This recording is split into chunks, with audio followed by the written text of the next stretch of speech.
બનાસકાંઠાના સાંસદ જ્ઞાનીબેન ઠાકોરે ફરી એકવાર પોલીસ પર આકરા પ્રહાર કર્યા।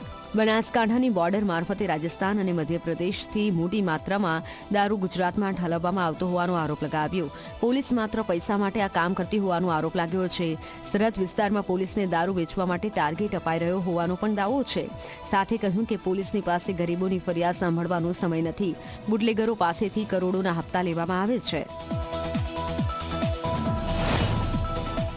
પોલીસ ધારે તો એક ચકનું ફરકવા લે તો એક કોઈ ગામ એવું છે કે એમાં એની અંદર દારૂ ઇંગ્લિશ ને દારૂ ના વેચાતું હોય એક ગામ છે અને કોઈ પાછા ઓલા દારૂ વેચવા વાળા ચેલેન્જ થી કે અમારો કોઈ અમને કોઈ કઈ કહેવાનું નથી કારણ કે અમે હપ્તા આપવાનું તમારે જેટલી અમારા વિરુદ્ધમાં ફરિયાદ કરવી હોય એટલી કરજો પોલીસ વાળા અમને કઈ કહેવાના નથી ને એમની વાતે સાચી છે। જો નતા ભાઈ કે હું કે ગમે પીએસઆઈ ને પીઆઈ ને કહીએ કે ભાઈ આ ગામની અંદર દારૂની ફરિયાદ આવે છે ને દારૂના આડા ચાલે છે એટલે મહેરબાની કરીને ત્યાં બંધ કરાવો એટલે જેવો ફોન અમે મૂકા ને એવો ઓલા બુટલેગર ને ફોન કરે કે જ્ઞાનીબેન નો નતા ભાઈ નો ફોન આવ્યો અમારે ત્યાં આવવું પડશે પણ આગા પાછું કરી નાખજે જે હોય ને અમે આ વતા કઈ મળવું ના જોઈએ।